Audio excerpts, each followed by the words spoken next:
Nothing. Nothing? Why not?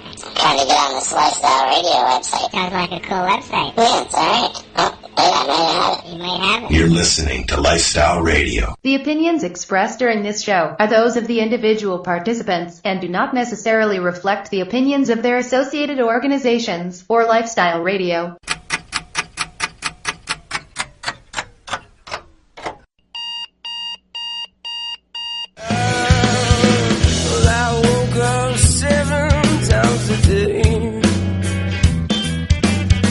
It's easy feelings long to keep.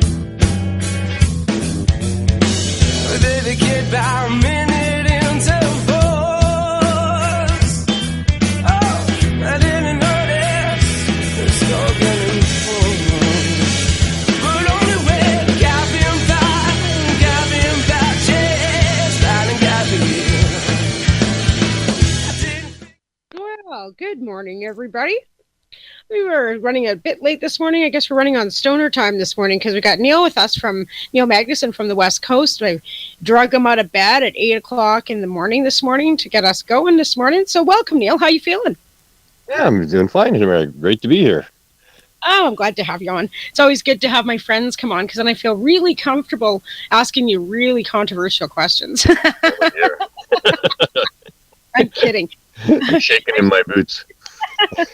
Me and Neil go back quite a long ways, actually. I hosted Neil the first Freedom Tour that he was doing across the country. Neil's been doing the Freedom Tour since 2006 or 2007. No, 2006. Oh, 2006. And we hosted you in 2007, I think it was, the first time you came through Alberta.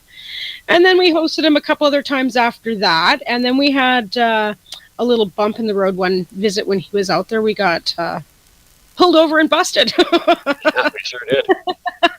So Neil and I have quite a history, and I just seen them actually in person here not that long ago. As him and Roxanne stopped in to pop in and give me hugs and see me on their way out to Prairie Harvest. So there's lots for us to talk about. Back.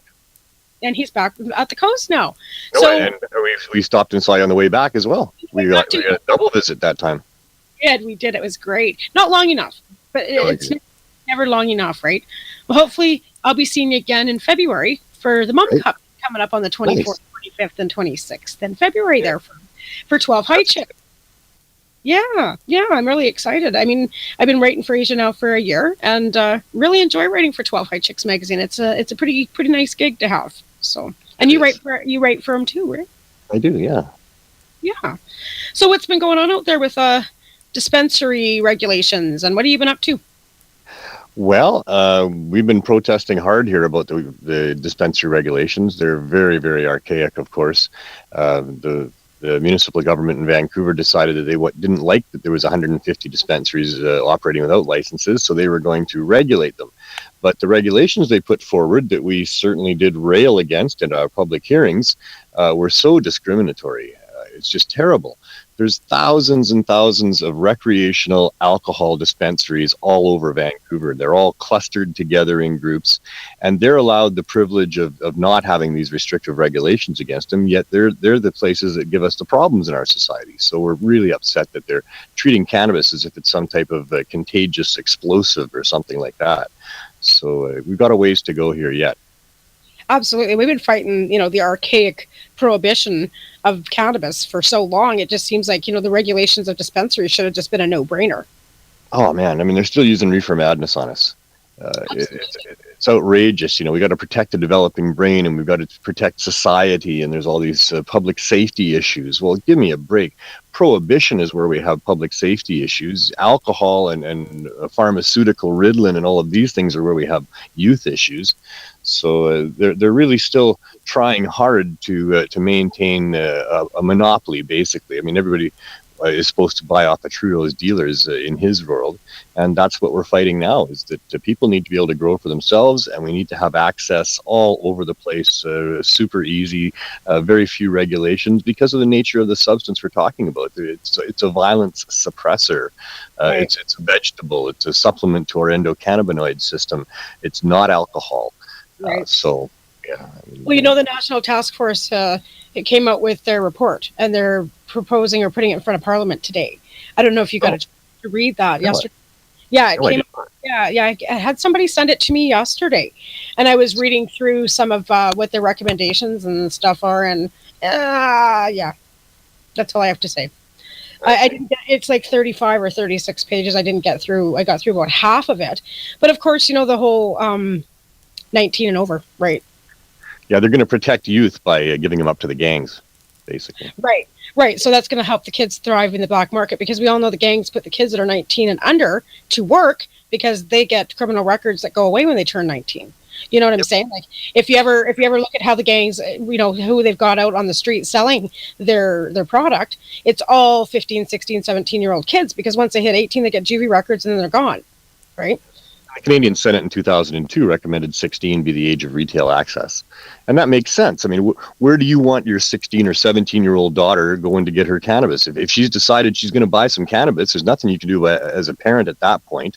So where do you want her to go and buy it? Some guy's basement suite? I mean, not me. Age of consent for sex.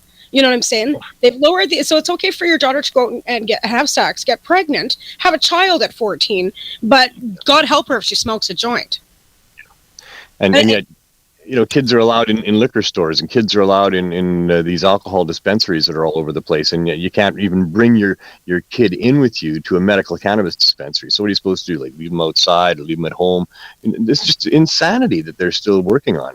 So. Well, yeah, BC regulator, like I know during Sam Steele days here, I don't know if it's a BC regulation or just was for that period of time, but kids could go into bars here until 9 o'clock. Yeah, here they can. They can. Yeah. So that's what I mean. Like, so now that BC government, the province has let children of any age to go into a drinking establishment until 9 o'clock for dinner, so parents can. But then you're drinking with your kids sitting there too, and that's okay because it's legal.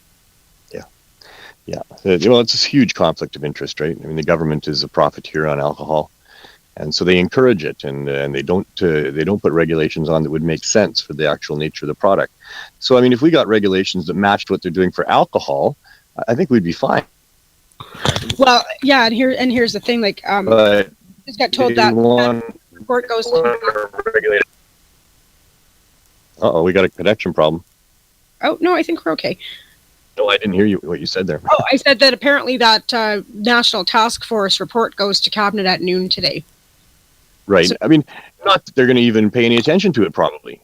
It seems like they have their own agenda. They know what they want to do, and they're going to go through the motion of having public hearings and a task force and recommendations and all of that.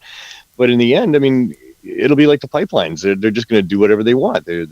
They're actually kowtowing and serving a master other than the citizens of Canada. That seems to be for sure. Well, they've been doing that for, yeah. Well, you noticed that with the Freedom Tour, like when you were doing the Freedom Tour and going place to place to different police forces and different town councils, how much prohibition did you see? Oh, so much, and then so much misinformation. And the other thing is that the rules change, from municipality to municipality. There's all different bylaws. You have no idea as you're traveling across Canada. You go into a bylaw, you don't know what the bylaws are. It'd be really hard to look every bylaw up in every town as you go. But they all have their own rules about all kinds of stuff. In Nelson, BC, for example, there's no skateboarding or rollerblading allowed in the main streets. There's no busking allowed. There's no animals allowed. You can't take your dog for a walk down Baker Street in Nelson. But, I mean, who knows these things? You arrive in town as a tourist, you've got a dog, you get out and go for a walk. Oh, you're getting a ticket. So it's really stupid. These places are completely out of control. These people are public servants. We are the masters. We are the citizens here. We are free people here. We're here because our forefathers were willing to lay their lives on the lines for that freedom. And so we don't have a dictator or a king or a queen or some sort of a tyrant. We haven't been taken over militarily. We're supposed to have public servants. But these people think they get into power when they get elected, and they don't. They hold the public's trust, and that's a very fragile place to be. So for them to be making these rules and regulations and bylaws and things like that are way outside of their purview, it's outrageous. We had a woman in Burnaby run for the last municipal election, and if she got elected, she was going to outlaw public signs of affection.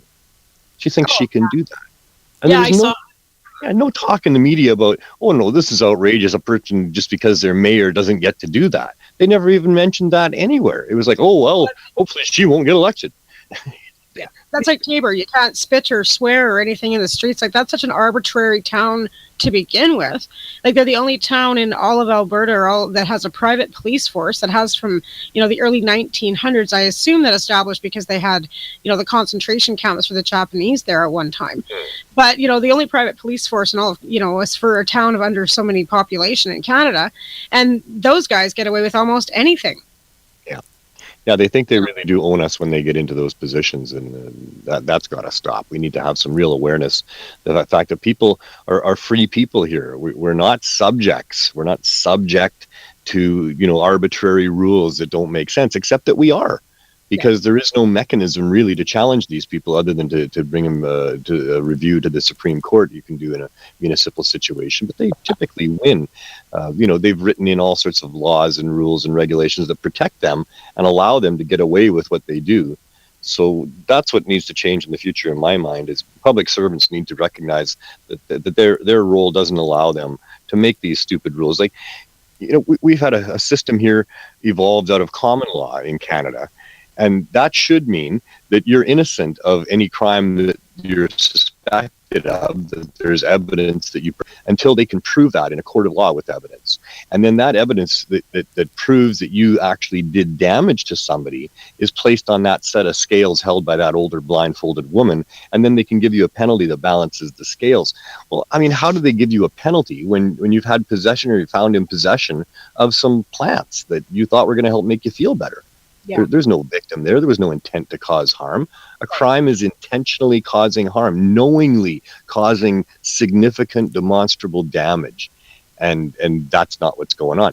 I mean, they suspended the rule of law, of course, shortly after the Charter came out in Canada, our Constitution, because that very fact. So now we live under the rule of law. And when you're under the rule of law, you have to have ethical politicians, I guess I should put it that way, because they make the rules, and all they have to prove in court is that you broke the rule. And then if you broke the rule, then they give you a penalty based on what other people got penalties for breaking that rule. There's no victim that needs to be in the court that you get to face, which was supposed to be your right under common law. So, our system is skewed so that they can do what they're doing, and that is protect the interests of these corporations and these corporate elite that want to use us as chattel, and we're just their sheep as far as they're concerned. Right. And there's victim service charges when it comes to possession of cannabis. And there's no victim in that crime because the only person that's being, like you're possessing a plant, and yet there's supposed to be a victim surcharge. I remember recalling having to pay a $65 victim surcharge when I was charged with a possession charge a few years ago. And I thought, are you kidding me? Like, who's the victim in this? What crime did I commit to begin with? I was possessing something that makes me feel better. This is prior to me having my license, of course. And then, and then I have to pay a victim surcharge. Well, I'm the victim in this crime because you've taken my medicine away from me. Now I can't feel better. And that kind of brings us around to the whole, going through to have to get a medical license to be legitimately legal in Canada, or I guess awards from the law and the penalization that they give people that could possibly just be possessing themselves to make themselves feel better. Hence why we have the doctor gateway theory that I just can't stand the fact that we've got these doctors and clinics and exuberant amounts of cost now. It seems like patients have become more of a commodity with this new program than they are before, because now, designated growers are all scratching to get at the patients, and all the licensed producers are scratching to get at the patients, and everybody wants to hook up with this guy and that guy to make money. And it all boils down to a patient now is a dollar sign. And that disgusts the living crap out of me. Like, there is no, I can't even alliterate the fact that how much that makes me angry that, people should be able to access cannabis for whatever reason they want. There should be absolutely no reason why a plant can't be accessed. Yet, you have to go to a doctor. There are some clinics charging up to awards of $300 minimum just to get a licensing. Never mind the fact that some of them are $2,500 for, may I say that out loud? It's ridiculous. It's a crime. It's a serious crime. I mean, it's a crime just to demand that you prove that there's something wrong with you to your government before they give you permission to access a medicinal herb. I mean, that is just ludicrous. It's ludicrous. It's a super violation of your medical privacy rights. I mean, the government is the last person that you should have to tell that there's something wrong with you, because they use it against you all the time. And like you say, these fees that they're charging, the financially well off, it's not a burden to them. But so many people that use cannabis as medicine are sick people. They're poor people. and yet these people are being treated as if you know, they're not even citizens, that they don't even count.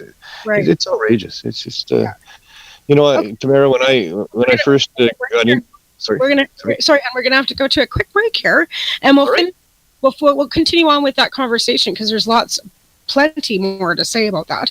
Okay, I'm going to quickly thank my sponsors: 12 High Chicks Magazine, Remo Nutrients, Maritimers United for Medical Marijuana, Haley's Foundation, Canadian Therapeutic Cannabis Partners Society, MJ Creams, and Mary Jane's Alternative Apocatherapy, which I can't say still, and I went over it 6 times last time. Killing Time Band will take us out with Run, Run, Run. Following is a public service announcement from the Canadian Therapeutic Cannabis Partners Society. The Canadian Therapeutic Cannabis Partners Society is a non-profit organization dedicated to ensuring improved access to therapeutic cannabis and cannabis byproducts in Canada. With a federal government that has committed to legalizing cannabis, we feel it is our duty to ensure that the medicinal use of cannabis doesn't get lost in the process and that there are clear distinctions made between the medicinal and recreational use of cannabis. It is our mission to ensure that government regulation doesn't get in the way of a sick, disabled, or terminally ill person's right to use or produce this amazing natural health product. If you would like to get involved, you can contact us on the internet: www.canadiantherapeuticCannabisPartners.com, on Facebook, CTCP Society, or search Canadian Therapeutic Cannabis Partners.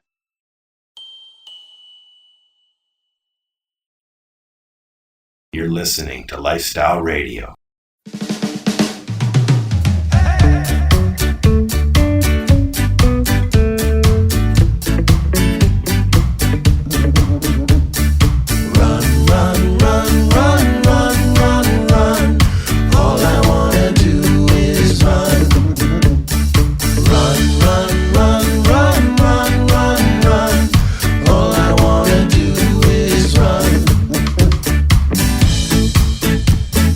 Try to slow me down.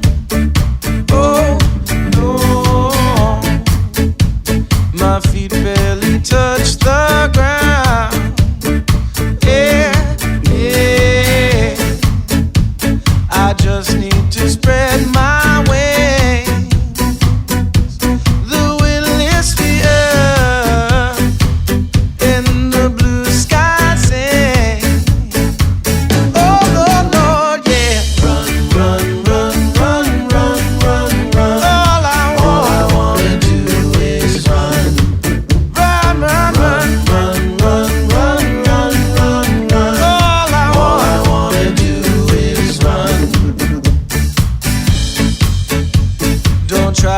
Get in my way. Oh no, you're just going to spoil my day. Oh yeah, I just want to run and play. The sun is shining, a smile sets upon my face.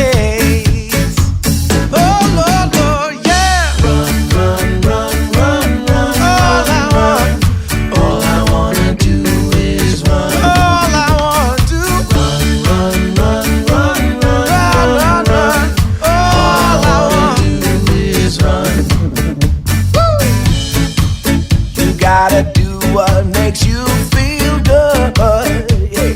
Yeah, yeah, yeah.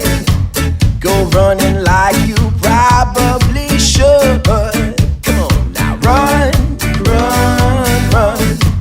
Children are playing and the birds are singing. Don't tweet, tweet, tweet, tweet, tweet, so sweet, yeah. They fly on while we all sing.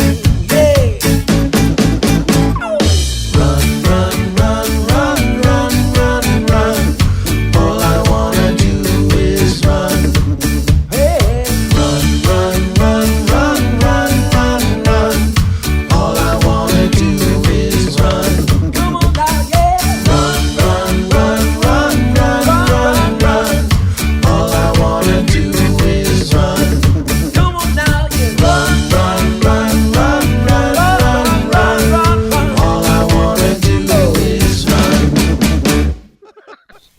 right. I'm just going to take a minute here to announce a few things and events that are going on across the country here in the next little bit for our cannabis community.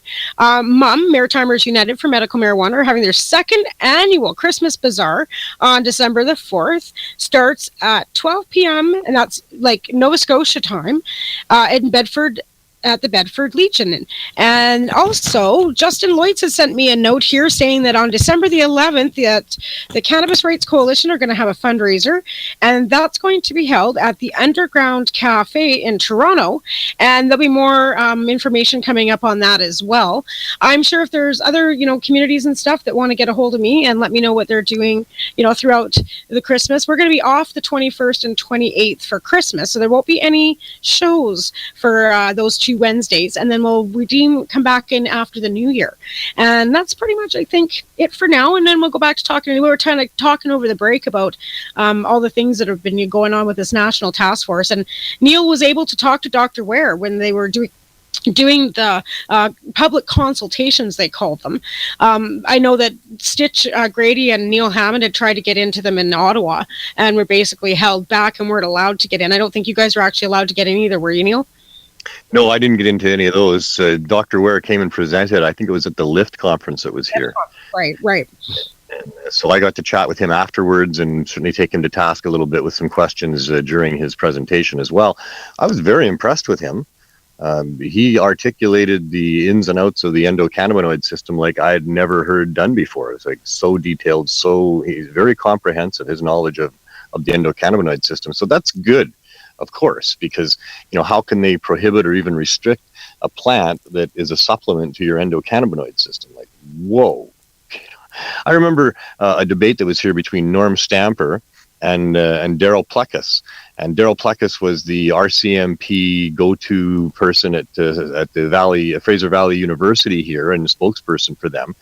And during that debate, he said, and that was 10 years ago, I think. And he said, well, just hang on a minute. The jury is still out as to whether or not cannabis actually has medical value or not. And if it does, that's a whole different conversation. But, up at this point, we're still waiting to see the jury's out. Well, the jury is not out anymore, over the last 10 years for sure. And yet here they are still talking about restricting it as if it's some sort of like crazy psychedelic drug or something. I don't know what that's disheartening when you see and you hear a doctor that has that much information about the cannabinoid system. Why aren't the other doctors getting that? Well, because they're all part of a big gang that's been put together to try to sell you their cure and their pills, basically, because that is what they sell. Right. And yeah, they're just a gang of drug dealers, and doctors are their frontline salespeople. So that's kind of why doctors don't want to get it. It's not in their best interest to get it. They get cruises and perks and bonuses for selling pills. And if their patients are now using cannabis, they're not buying pills and they're not going to get those bonuses. It's horrible. You would think that a medical doctor would be a person that lived his life from the heart, and just did the right thing. That's what I would expect from them. But it seems like the several years post-university brainwashing that they get by these pharmaceutical companies who fund all the training of doctors in Canada, they must somehow brainwash them out of living by their heart. Well, because cannabis should be on the forefront. Cannabis should be the first, medication for anxiety and a lot of other, muscle, MS and cancer should be one of the first things they offer, as far as I'm concerned. And it's Dr. Lester Grinspoon says that it should be the first choice to try because there's no side effects. All the synthetic pills they put together have horrible side effects. Of course, the doctors don't mind that because they've got pills to help you deal with the side effects, and they make money on those too. But, it's just horrible that we're in this system that we are, and the truth is being suppressed by these people. When I first, go ahead, sorry. No, you go ahead. Go ahead. Well, just saying that when I first had my epiphany, I guess about 12 years ago, I was helping to renovate the space that we were going to end up using for the herb school, and reading The Emperor Wears No Clothes and getting very upset about all the different uses for cannabis and it being suppressed and treated like it was just a dangerous drug with no value. And I got so upset, especially when I realized that cannabis was a great source of nutrition. It's a superfood for people. and it grows prolifically in marginalized soil, and we've got starving people around the world that could simply be growing cannabis and eating it and getting all the benefits of it. And they're literally starving babies to death around the world. And I got so upset, I cried my eyes out, I quit my job the next morning, and I've been doing this ever since. And Tamara, you know, I don't think I ever wake up a day less angry than I was that day. You know, I don't let the anger dominate my life, because I'm not very good and efficient when I'm dealing out of a place of anger. But that anger is what drives everything that I do. It's in there, and like I say, I'm never less angry than I was the day before about all this. It's just horrible, the people that are being harmed and killed by cannabis prohibition, the suppression of the hemp industries, the denying of people from, you know, medicine, and not to mention the imprisoning of people for even possessing it. All of those things are so horrible, and that is what drives me to try to stop this. But like I say, I can't live in anger. I have to happily take some happiness from throwing a wrench into the gears of these financial elite that are doing all this harm to us. Yeah, absolutely. And I think that's the hardest thing for us to realize, that it is big corporate that we are fighting against. For patients to have to grow their own medicine, like look at how long the Allard case took, and that we had to go to court. Like, you know, the patients had to go to court to fight for their gardens back after the, you know, government had ripped down and repealed the MMAR and put into the MMPR. And even now, still, like now that they've come out with the new ACMPR, we're still having to fight with doctors to get signatures. We're still having to play the gateway game. And we shouldn't have to do that. Like you said, doctors should be on the forefront of helping patients first. Quality of life for all of us. And that's our right. We should have, we have that right to quality of life. Yeah, you know, for me, the attempted prohibition of cannabis is the most glaring and obvious example of us not being free. Freedom is what I'm fighting for. That's what I really want. I want adults to have the right to do or not do whatever they want to do or don't want to do, unless they're harming somebody else. And cannabis prohibition is, like I say, the big symbol of us not being free. And to me, it's all, the legalization would be the linchpin for getting a bunch of other things to fall into place properly. And of course, that's what these authorities are afraid of. That's what the financial elite are afraid of, is that we are going to have our eyes opened by using cannabis. We're going to start thinking about whether these taxes are fair, whether regulations are fair, whether public servants should be the ones in charge of us or not. All those kinds of thoughts are brought through the vehicle of cannabis, and they know that. So it's not just that they want to control the money and they don't want people growing their own medicine and opting out of the pharmaceutical system. It's also that they don't want people like having their eyes opened and having their minds, thinking about all of these different things that are going on. You know, this is so wrong and so obviously wrong. And yet here we are in this world. We've got dictators and tyrants around the world that have outrageous things that they put onto their people. And yet here we have public servants that seem to be able to do the same thing. They're just, 4-year mini dictatorships that seem to happen. Yeah. It's very wrong. And that's why I fight for sure. Well, so it's about free. We were talking about this morning too that that area is going to be protest central for the next who knows how long with cannabis too. I'm sure that the cannabis activists, once this legalization proposal does get in front of cabinet, I'm sure that there are groups in Vancouver and stuff are going to be organizing to protest either against that, because let's face it, we know it's not going to be anywhere. I've been saying it from the beginning. It's not a legalization. It's an over-regulation program. Is what they're going to try and hand us, right? So never mind the pipeline protests. There'll be cannabis protests. Vancouver is going to be a hub of all kinds of activity in the next little bit. Yeah, I'm just waiting to see what these announcements are, and pretty sure that I'm not going to be happy with them. And when that's the case, I'm going to be setting up my table and tent right in front of the Justice Minister's office. And these people are criminals. They're absolute criminals. And I think that the police should be going after the politicians. I brought this up at the LIFT conference with the lawyers, or pardon me, that was the ICBC conference that was here with the lawyers on stage. And I said, I think there's good evidence to show that the government's known for a long time that it's not a crime to have cannabis or use cannabis. It doesn't fit any of the criteria of a crime, yet they've continued to do it at the expense of millions of Canadians with criminal records and other types of oppression I think that they can be held to task. But the lawyers don't seem to agree with me, and I'm not sure if if it's because they're part of the big club too. Well, it's hard to say, right? Because, like, even our clubs, like, I wanted to mention Macros, for example, in Edmonton. Like, they go to court here for preliminary starting December the 2nd. So they've got, they've opted to do a preliminary to see if there's enough evidence, and then they'll go to trial after that. But this has been going on for a year already, and let's face it, these people are seniors. They're tired. The financial burden on their families have been, like, outrageous. Never mind, like, the dispensaries in Toronto that are still, the young people that are getting arrested for possession and money laundering that are going to have to go to courts and fight that. Then they just bust a couple in, what was it, out last week or something? There was one in Chilliwack, Port Alberni. Cannabis Culture dispensary in Coquitlam was raided last Friday. That's the one I was talking about. Port Coquitlam, it was Cannabis Culture. Again, like, I know that, everybody seems to feel that Emery's have, so much money that they can just afford this. They can't. Like, legal fees that are feeding the justice system that, feeds prohibition, the money just doesn't come from, like, it's financially burdening to everybody involved in it. Never mind the taxpayers. Like, the Allard case is now going to cost the taxpayers, what was it, $650,000 or something that was awarded for the Crown to pay back to the lawyer or something along those lines, I think it was.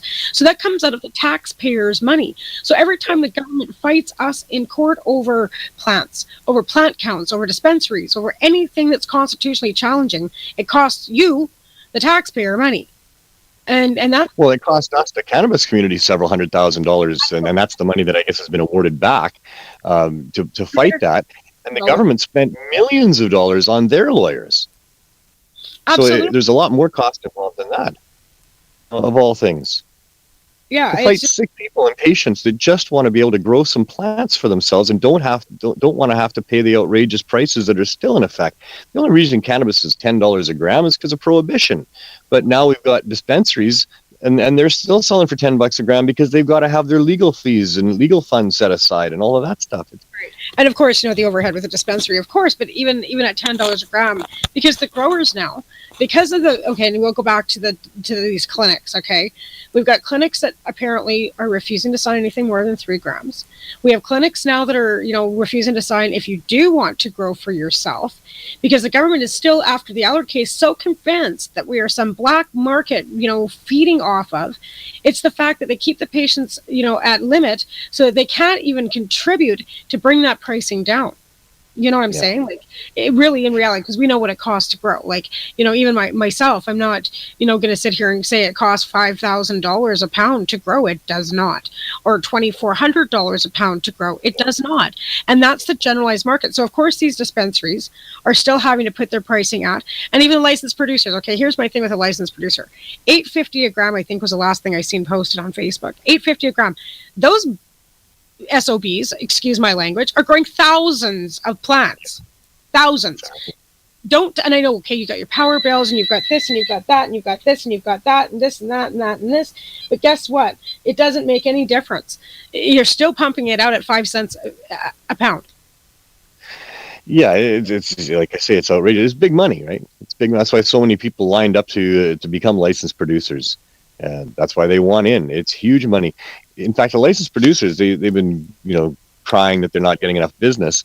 Well, Veterans Affairs gave them $25 million to cover the cost of the cannabis that the veterans were using. $25 million went to licensed producers just last year for veterans. Yeah. And then Veterans Affairs found out that, hey, that's a lot of money that we're putting out. And hey, we better now turn around and penalize the patient by cutting them back to covering it. So don't penalize the licensed producer that has made it so the cost is exuberant. Penalize the sick person that has to fight now to even get 3 grams a day paid for. These men have fought for our countries. They're, first responders. And now if they want anything more than 3 grams paid for, it's not saying that they're capping them at 3 grams, but it does. It gives the message to the doctors that we are paying no more than, whatever it is. Like, you have to pay to, get more. And it's leaving them like capped at 3 grams, which eventually then is going to come back onto the patient. Right? Then the doctors are getting the message that 3 grams is all that they should be handing out to everybody. When we already know there are patients out there that need minimum 10 grams a day. Oh, and more than that, I mean, so many people are using them as edibles, and it's just, who the hell are these people? I mean, what the hell? You know, you're a sick person, you're suffering, you found that there's some medicinal herb that will help you, and yet your government is an impediment to that? It's not the public servant's role to impede people's access to things that will help them when they're not feeling good. That's not the role of government. That's not why we pay these people, not why we have these people, yet that's what they do. And like I say here in Vancouver with their regulations against dispensaries, they're completely impeding and stifling commerce. I mean, that's something that a municipal government is supposed to facilitate and encourage, and yet they're impeding it and stifling it. So, you know, we're still upside down and backwards here in this free dumb-ocracy of ours. Lots of fight left to go. That's for sure. Okay, we're going to head into another break here for about 3 minutes, and we'll be back talking to Neil Magnuson here in that time. I'd like to thank my sponsors, 12 High Chicks Magazine, Mums United for Medical Marijuana, Canadian Therapeutic Cannabis Society, Haley's Rose Foundation, MJ Creams, and we'll go to a break. Oh, growing your own vegetables, flowers, or even medicinal plants can be a challenge without the right equipment and proper know-how. At BMA Hydroponics, not only are they your urban horticultural experts and suppliers, but their staff holds the customer's needs paramount to making a sale. Family-owned with decades of experience and knowledge, they offer free advice in person, by phone, or email. BMA Hydroponics wants to ensure you have the advice you need, which is why you'll find tips and tricks on different ways to grow, like wick, ebb and flow, drip, or aeroponic system, as well as other helpful links at bmahydroponics.com. If you can't find what you're looking for, just let them know, and they'll do everything they can to get what you're looking for. At BMA Hydroponics, each staff member also possesses a federal exemptee MMAR license, making their strong suit empathy, experience, and dedication to their customers. Because when you know how to grow, you'll have results that make you proud. BMA Hydroponics in Belleville, Ontario. Visit bmahydroponics.com. This is Bubbles from the trailer park, and they're playing some fucking excellent music on lifestyleradio.ca. I hope I didn't sound too nervous there. Please hang up and try again.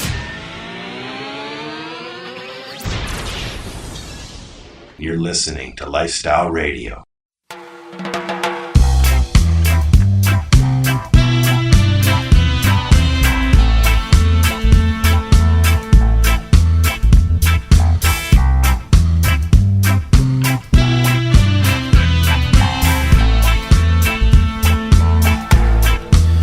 When I awake,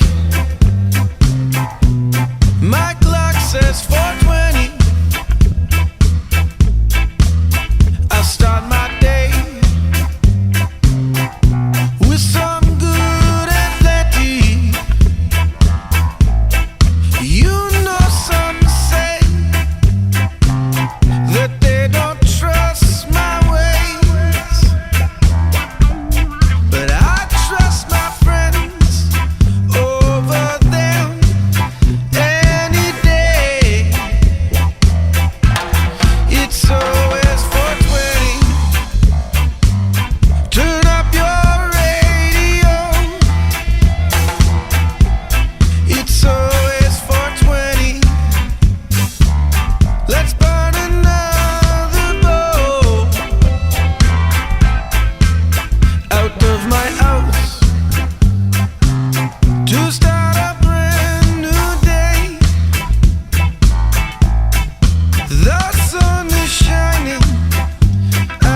around for 11 years. I was so blessed. Okay, and we are back. Just going to shout out a couple other things that I've got put on my page. Melissa's let me know that they're having a meet and greet at the Ramada. It's a show in Edmonton today. It starts at 4:20, and it's let me see here. I've got the address at the Ramada South on Calgary Trail. It's a meet and greet from 4:20 to 8:30, and I believe it's Brad's Natural Health Products. Let me just take a peek here. Sorry, I've got so much stuff throwing at me at the last minute this morning that I wanted to make sure that everybody got covered. Joe's from Supernatural Brands is hosting a meet and greet, okay, at the Ramada South, Calgary Trail in Edmonton. So that's just a little extra note to put out for all my Alberta listeners, because we like to try and keep this local. We're listening out of Cranbrook, BC, but I like to kind of hit the west side of the country into Alberta, Saskatchewan, and into BC as well. And we're welcoming Neil back, and we were talking a little bit about, dispensary regulations and all kinds of, the fact that we don't have a lot of freedom in our country when it comes to prohibition of cannabis, and the fact that Neil has done like tours across this country and spoken to so many people from one end of this country to the other. He's did the Freedom Tour for many years and ended up, finishing off in Ottawa. So Neil, we would like to welcome you back and talk a little bit about that. Yeah, the Freedom Tours, I've done 4 in total. I did 3 in a row, 2006, 7, and 8. Inline skated over 1,000 miles each of those years to visit mayors, and I'm one of the founding signatories to LEAP in Canada. So I also went to all the different police stations in Canada.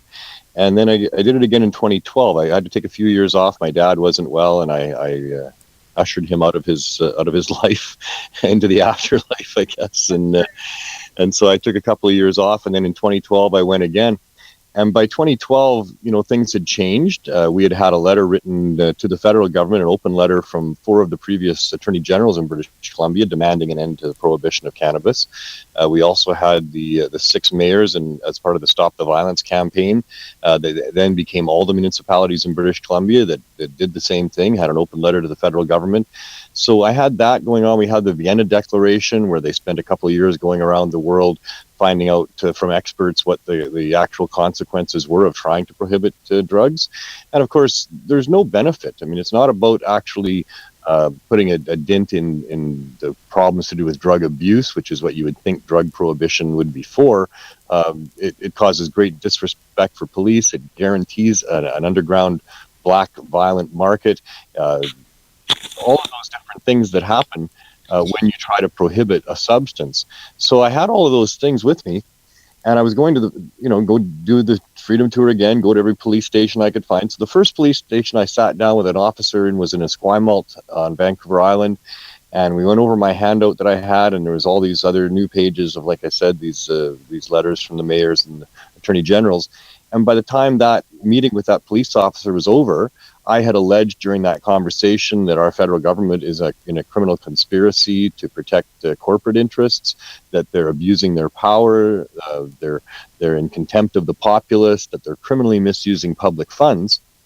And the officer opened a file, and that's what happened. I walked out of there going, oh, I guess that's what I'm doing this year, is I'm going to file criminal complaints against the federal government in all these different police stations. So that's what I did in 2012, and I went coast to coast. Managed to get into Nova Scotia and PEI and New Brunswick, and then back to Ottawa for Remembrance Day. And we were going to arrest Stephen Harper that year in 2012. That was the big plan, because I'd been to all these different police stations for 5 months in Canada, complaining about the federal government. Many of those detachments opened files, and so when I was thinking about what am I going to do for Remembrance Day this year, it just hit me right away. Well, I guess I need to put Stephen Harper under citizen's arrest, because nobody else seems willing to do it. And that's what we were going to do. Alison Murden we booked a hotel room, and that was our big plan. Before Remembrance Day in 2012, we find out we're watching TV at Alison's place there in Hamilton, Ontario, or Burlington rather, and they're saying that Harper's going to be spending Remembrance Day in China. Oh yeah, I remember that. Wow, dropped. Like that's so horrible. I mean, that's never happened before, that a prime minister wasn't there to honor the fallen. But we canceled Alison's hotel room, and we're not going to arrest the attorney general. I think it was only Stephen Harper. Yeah. Do it. Thankfully, we don't have Stephen Harper, any longer with the last election. But, sometimes I'm starting to wonder if we don't have, something quite along the same lines, with any government. It just seems like you vote for the guy, it's going to be put in there, and it just doesn't seem to go the way you hope that it usually does, right? Politics is politics, and seemingly it never seems to change. And that's unfortunate for us Canadians that, seem to think that we deserve this freedom, and they seem to keep feeding us the fact that we have some sort of freedom, but it's really what it is, right? Well, the freedom that we have is that which they decide to allow us to have, and that's not freedom. Right. That's right. and I think that Harper, Trudeau, all of them, they're just figureheads. That really the people that run the show in Canada are the financial elite, these corporate groups. I find it hard to find out, like, when you look at the lobbying sheets, like, I don't know if you go to, I get them sent to me, this so-and-so's, this company's lobbying for legalization, and then you hear on the news they were having, like, a fancy corporate dinner the other night where it's $150, I think I heard, sorry, a plate to go and have dinner with the heads of the task force to push legalization, and it was, the heads of, a lot of the licensed producers, and, but here's the thing, to go to these dinners, you got to have money, and a lot of these people don't have any money. Yeah, who's lobbying for the poor and the sick, really? Well, that's what I mean. Like, even the ones that say that they're lobbying for the patients, they're lobbying to keep their businesses. Yeah, that's right. So are you lobbying for the patient, or are you lobbying for your business? Money talks. Money talks. It's always been about big money and control. Absolutely. Here we are in 2016, and we're still fighting the stupid battle. I mean, we should have our freedoms now by this time, you would think. Trudeau says, he got gender equality going on because it's 2015. Well, how about equality for all the people of Canada as equal partners and equal citizens in this country, and not just subjects and pawns of the corporate elite through our public servants? And that's what needs to happen. Yeah, absolutely.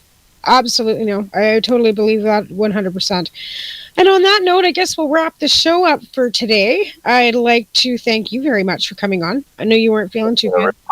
And on the other end of it too, like, it's, an hour earlier on the coast, and Neil got out of bed early for me to come on the show. So I really appreciate that, Neil. I'm more than happy to do it for you, Tamara. I love the work that you're doing. Well, I love your show. I love having you on, and love to see you. And I hope to be seeing you soon. Yeah, me too, for sure. We don't get to see each other enough because you're too far away, damn it. I know. Everybody thought, you moved to BC, you'll be able to closer. I'm still 12 hours from the coast, folks. Like, I still don't really 12 hours from the coast, and I don't get to see my friends at the coast often enough, that's for sure. But again, like, February Mum Cup is the 24th, 25th, and 26th, and that's being held by 12 High Chicks magazine. So you can go to 12highchicks.com, www.12highchicks.com, and I believe there's a contest on there to maybe possibly see if you can win a trip out to that cup. So check it out there. There's also Facebook pages for 12 High Chicks as well. I also like to thank my other sponsors, MJ Creams, Mary Jane's Alternative Apocotherapy, Canadian Therapeutic Cannabis Partners Society, Maritimers United for Medical Marijuana, Haley Rose Foundation, and Remos Nutrients. You'll have a great week, and we will talk to you next week. We'll have Jeff Lundstrom on next week, who is the founder of the Medical Prairie Harvest Cup. It's going into its 7th year coming up this next year, and I've been able to attend that a couple times, and I'd like to, let you meet Jeff and get to know him a bit. So we'll talk to you all next week. Have a good one.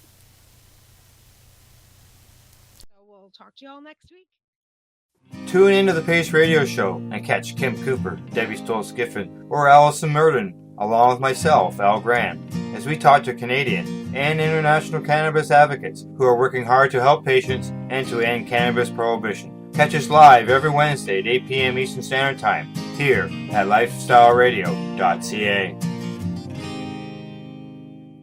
You're listening to Lifestyle Radio. Please hang up and try again.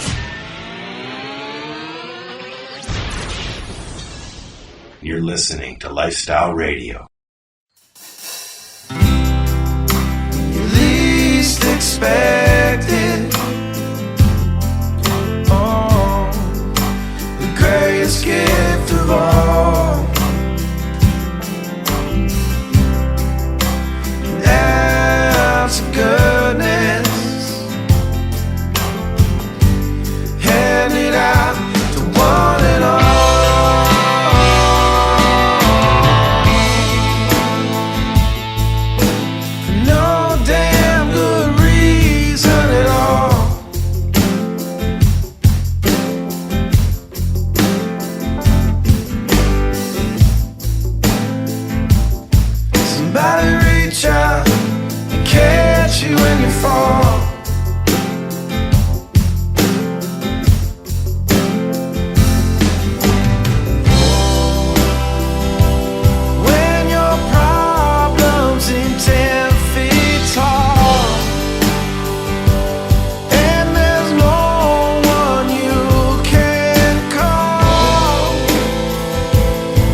greatest gift of all.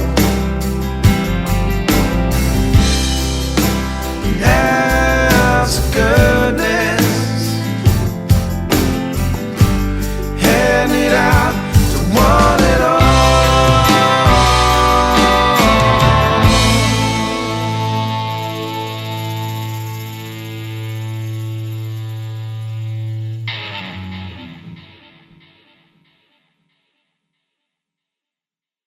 So what are you doing? Nothing. Nothing? Why not? Trying to get on this Lifestyle Radio website. Sounds like a cool website. Yeah, it's alright. Oh, wait, I might have it. You might have it. You're listening to Lifestyle Radio. The opinions expressed during this show are those of the individual